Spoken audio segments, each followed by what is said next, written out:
The Jubilee of the Communist Party Secretary. Two people, a man and a woman, walked along the park path of a small South Estonian district town. Under the leadership of the Communist Party, the communal department of the district's executive committee had lined the path with colorful, enchantingly fragrant flower beds. Birds chirped in the bushes. An old hooded crow, perched on a withered branch of a silver willow by the path, watched the rather portly couple with a disdainful expression. Once they had passed, it made a disparaging sound, as if mocking them. "Caw, caw, caw!"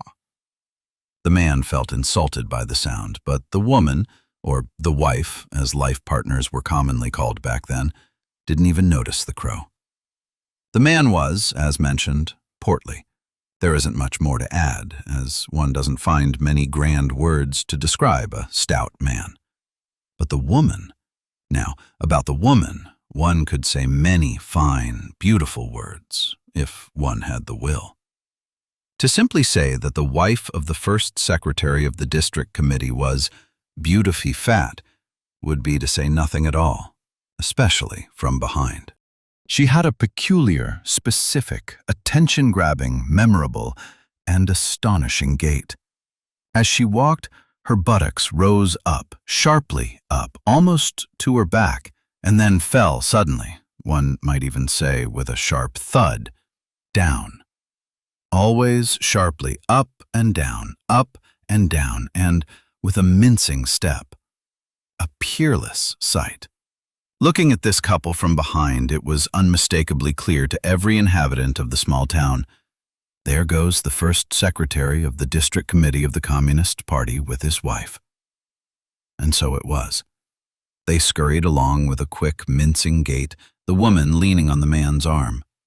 This type of mincing but rapid walk had been taught to her by her husband, the most important man in the district. A quick, mincing gait expresses businesslike efficiency, industriousness, and diligence, in some sense, even intelligence. And this representative walk of the district's first couple was being witnessed by the townspeople once again, as the party secretary and his spouse hurried from the Nomenklatura apartment building next to the park toward the district committee building, nestled behind the lush green foliage, to their posts. His wife also worked in the same building as the head of the party's political education library. Outwardly, they were a happy couple, happy people. I shall not speak of their sex life, though speaking of sex and orgasms is fashionable nowadays. Both were former Komsomol workers. Life had opened up before them like a pale blue lagoon shimmering in the sun, and it shimmered still. Shimmered still. The district's highest nomenklatura couple, the leading pair of the elite, sat into the black Volga waiting in front of the party committee building. The car swayed on its creaking springs for some time before settling. Behind the first secretary's car, several more black Volgas were lined up, followed by 2 or 3 gray Volgas, 4 or 5 Zhigulis, and a few quite nondescript Moskviches. Undoubtedly, these last vehicles belonged to the lesser henchmen of the district nomenklatura, Sovkhoz directors and Kolkhoz chairman, the head of the Kolkhoz construction office, the director of the motor depot, and certainly the director of the local winery. For it was from him that the local elite obtained unlimited quantities of spirit-fortified wine, known as parmatucha, and a few liters of so-called dining alcohol. But in their black and gray official Volgas rode the district's KGB chief, the district prosecutor, and the chairman of the People's Control Committee. They were all accompanied by pretty young things, or advisors, whom the common folk simply called whores, which they actually were. They drove to a hunting lodge 20 kilometers away by a South Estonian forest lake to celebrate the 60th Jubilee of the first secretary of the district committee of the Communist Party. At this point, a small, insignificant aside. Taking into account his previous 55th Jubilee, the first secretary, or rather his wife, had drawn certain conclusions. The wife had presented her husband with corresponding feminine expressions of will, which, considering her nature, were actually strict demands. At the next Jubilee, those nomenclatura sycophants were not to bring heaps of foreign video players, televisions, speakers, Walkmans, radio consoles, and other such capitalist junk. Our cellar is already full of those Sonys and Samsungs. Let them bring only worthy gifts, befitting the status of a first secretary. Gold and silver items. Genuine, pure crystal would also do, and nothing else is needed. No stuffing money into envelopes. That's a bribe, and if we need it, we'll take it ourselves from where there is something to take. The gift-giving procedure was quick and very simple. The gifts, after all, were modest in size, not particularly bulky. Hands were shaken, the giver and receiver smiled at each other with understanding and promise. The first secretary handed the gifts to his wife standing beside him, who slipped them into a plastic bag featuring a picture of the Beatles and the text, Lady Madonna. Incidentally, back then, in those blessed Soviet-Russian occupation times, only the wife of a first secretary could afford such a plastic bag. She had fortunately visited Yugoslavia on a tourist trip with a group of exemplary milkmaids and had caught a whiff of the free, albeit slightly stinking, capitalist air. Or, as they say, a breath of refreshing oxygen. After the gifts were presented, as usual, everyone sat at the table. Here it can be said without false modesty that the Jubilee guests, the district elite and their accompanying whores, did not have mouths like cracks in a wall. The first 50-gram shots of vodka went down like buckets of cold water on a sauna stove. Yet, they raised the steam very quickly. No time was wasted on eating, and as the Russians say, after the first few drinks, you don't bother with a chaser. Party, party! The celebration gained more and more momentum. The first secretary had forgotten the presence of his fat wife and was winking at the first secretary of the district Komsomol committee, sitting next to the prosecutor. She was a true beauty, slender, busty, with beautiful dark hair, black arched eyebrows, and blue eyes. The party's rising generation. Time flew by during the festivities.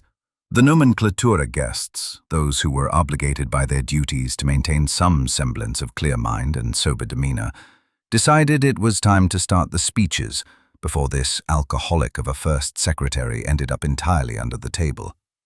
The district KGB chief took over as master of ceremonies. He beckoned to the kolkhoz chairman sitting opposite. "Davai, get on with it. Start your blathering." The chairman of the Victory of Communism kolkhoz hauled his bulky frame from behind the table, raised his vodka glass high, swayed slightly back and forth, but eventually found his balance, and began his simple, country-style Jubilee speech. "We wish you, dear First Secretary of the District Committee of the Communist Party, much success and strength in further strengthening our kolkhoz system, which brought happiness to our yard, and in increasing the milk yield of our cows. You noted very correctly in your last article in the district newspaper that the average annual milk yield in the district is 10,000 liters per cow.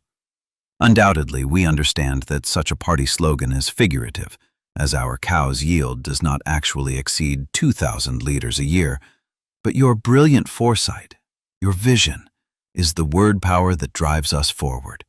That is what counts. What gives faith in progress, gives the strength to wait for the triumph of communism looming behind the horizon in our kolkhoz, our district, and the world as a whole. In this sense, dear comrade, you are irreplaceable to us. One could even say, without exaggeration, immortal. We, simple kolkhozniks, simple people that we are, we don't know what we would do without the Communist Party, without its directives and its forward-looking, innovative, and sustainable slogans. Without you, dear comrade. Long live the first secretary of the district committee. Prosit. The kolkhoz chairman threw his head back, drained the vodka glass to the bottom, and moved to sit down. But he missed the chair and disappeared as if he had never been there at all. The district KGB chief announced the next speaker, the district prosecutor, a first-class jurist. Incidentally, the KGB chief, a graduate of Tartu University, liked this young, curly-haired, Moscow-educated prosecutor for his fierce nature. This young prosecutor, when drunk, could tell anyone to go to hell because he had graduated from the Moscow Juridical Academy. Before rising from the table, the prosecutor lightly pinched the backside of the beauty sitting next to him, the first secretary of the Komsomol. She giggled quietly, flattered by such boyish harassment from the prosecutor. The prosecutor adjusted his uniform jacket, the buttons of which featured the coat of arms of the Soviet Union, or, as they say in Russian, the serp и молот, hammer and sickle. He began his speech, for giving speeches, especially courtroom speeches, was his daily bread. Dear comrade, dear Jubilarian, the party leads the masses, but there are always individuals among the masses who do not understand the main line of the party and its media, who do not conduct themselves as they should, who kill and rape one another. This is bad. One might even say very bad, comrades. But the prosecutor's office, in cooperation with the Komsomol activists, has taken action. We work hand in hand, and we, the law enforcement organs and our active helpers, the first secretary of the district Komsomol committee and the Komsomol as a whole, understand that every human life is important. Even the life and activities of the loser, the work shirker, the vagrant, and other unconscious elements are important, and we must protect them. Under the leadership of the party, and personally under your wise guidance, Comrade Party Secretary, we must seize the enemy by the hand, even in our sleep. Forward, under the leadership of the party, to the victory of communism. The hall applauded warmly. The party secretary nodded with a dull but approving face. As the applause ended, the first secretary of the district Komsomol committee rose. She was tall, with a slender waist and two beautifully shaped breasts. She radiated supreme femininity and a passion-igniting sexuality. The atmosphere rising from beneath her dress made the prosecutor sitting next to her feel slightly lightheaded. The Jubilarian, however, enchanted by the Komsomol secretary's dazzling sexuality, thought to himself, having by now completely forgotten the fat partner sitting beside him, I'll promote her to district ideology secretary soon. We'll see what happens after that. The Komsomol secretary began her speech. Dear First Secretary, by the word dear, I do not merely mean the first secretary of the party in the district, but I mean the man who makes every young woman's heart beat faster. And a woman, every woman says, under this man's leadership, according to his pointers, I want to work, live, and love, to have children, and to build communism. I want to cry out audibly, so that everyone not only hears but sees. This is a man who knows how to lead the district, to communicate with every person, every man and woman individually, especially with women, gender-neutrally or otherwise, this way or that. It doesn't even matter. What matters is the irreversible victory of the communist world order. I wish that there were many men like you, Comrade First Secretary, many times more than there are now, so there would be enough for everyone. I wish you health and manly strength. Deafening applause followed. Everyone stood up. The applause grew into an ovation that echoed from wall to wall. The young, womanizing prosecutor sitting next to the Komsomol secretary nudged her backside and, once she had sat down, whispered in her ear, You nailed it, you rogue. Now they'll give you a promotion. But don't give in to him right away. Play hard to get for a bit. The Komsomol secretary turned angrily toward the prosecutor. Go to hell. You fucked me enough already and for nothing in return.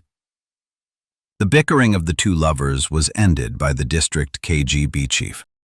The KGB chief's speech was, as always, timely and relevant, without excessive emotion, or, as Comrade Stalin said, when the head is off, one does not cry over the hair. The KGB chief spoke dispassionately, adjusting the lapel of his jacket where the heavy lump of a Makarov pistol hung in his pocket. Greetings to the first secretary of the district party, our great leader and teacher. The security organs operate in strict accordance with the directives of the Communist Party, following its pointers. We must know this even in our sleep and while drunk or hungover, especially then, as it is customary for our workers to work either drunk or hungover. And this is good, comrades. It allows us to open the consciences of our workers more widely to the dear Communist Party and calls for new heroic deeds. Comrades, guests, dear Jubilarian, I believe I am not revealing a state secret when I claim that our Jubilarian, the first secretary of the District Committee of the Communist Party, has an envelope in his pocket with the name of the next dissident, and this envelope will be handed to me at the end of this party. We Chekists never sleep. We are always at our guard posts and attack the enemy directly in their sleep, as the district prosecutor rightly said. We neutralize the enemy and hand them over to the party organs, who will judge them within the framework of socialist legality. Hurrah, comrades! Long live our first secretary! Everyone stood up and sang, many years, we wish for you. Just then the musicians arrived. It was something like a village band, accordion, guitar, violin, and drums. They began to squeak and tune their instruments, as is the custom. The first secretary, realizing that dancing, or tansulka, as the younger folk called this jumping around, was about to begin, stood up to thank the guests and say kind, praising party words to all the revelers before they drank themselves under the table. He stood up, holding a vodka glass in his hand, and was about to begin his speech, but the KGB chief, the master of ceremonies, already as drunk as a cockroach, leaned across the table, toppling a bowl of aspic in the process, and said to the party secretary familiarly, "You can't be seen for shit from here, let alone heard. Everyone's already drunk and won't understand a lick of your postulates. Go up to that balcony above the fireplace and perform from there, just like Comrade Brezhnev from the lectern of the Kremlin's Palace of Congresses." The party secretary, still holding his vodka glass, rejoiced like a child. Good idea. Sometimes even the KGB has worthy ideas in their heads. He pushed his chair aside and headed for the stairs, but his wife grabbed him by the coat tail. Where are you climbing, you fool, in your drunken state? The party secretary waved her off. Shut your mouth, old hag. He ascended the stairs to the second floor with a quick, mincing, though slightly unsteady gait. The party secretary came to a stop above the fireplace and rested his solid belly against the wrought iron railing of the second-floor balcony. To those sitting at the back tables, in the light of the flickering fireplace, it looked as if a stout pig carcass were being roasted above the hearth. As he climbed the stairs, some sort of blockage had risen in the secretary's windpipe. He grunted like a hog and spat a disgusting glob down onto the head of the second secretary of the district committee sitting at the table below. Then he moved his vodka glass from his right hand to his left, covered his left nostril with his thumb, and blew snot from his right nostril over the iron railing. He repeated the procedure in reverse. Apparently, in his case, it was a lingering symptom of the coronavirus.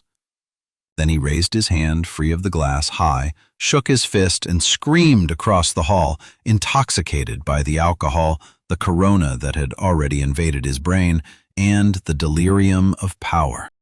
Comrades, I thank you for the gifts. They were appropriate and worthy mementos of the Jubilee, and this shall continue in the same manner and spirit hereafter. Furthermore, the party solemnly declares, we shall celebrate my next Jubilee in the fertile conditions of blossoming communism. Comrades, we live in a remarkable, happy time.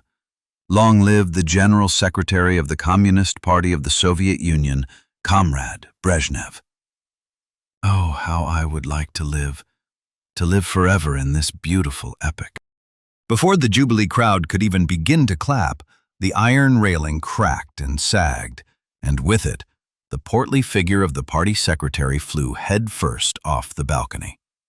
The hands of those in the front row froze, but those standing further back, noticing nothing, applauded fervently and with supreme diligence, wishing to catch the party secretary's attention. A dull thud echoed across the hall, followed by a strange, snapping sound, as if someone's neck bone had broken. The party secretary lay face down on the floor, but his head was strangely facing backward. He did not move. He made no sound. In the silence, the naive, feminine question of the first secretary of the district Komsomol committee was heard. "Is he dead? Is the party over?" Standing next to her, the young, curly-haired district prosecutor, moderately intoxicated and wishing to bluster before the lady, said, quite inappropriately, given the situation, "He's finished, but we've seen corpses before." The district KGB chief adjusted his jacket, where the heavy Makarov pistol in his left pocket always pulled the lapel crooked and caused discomfort.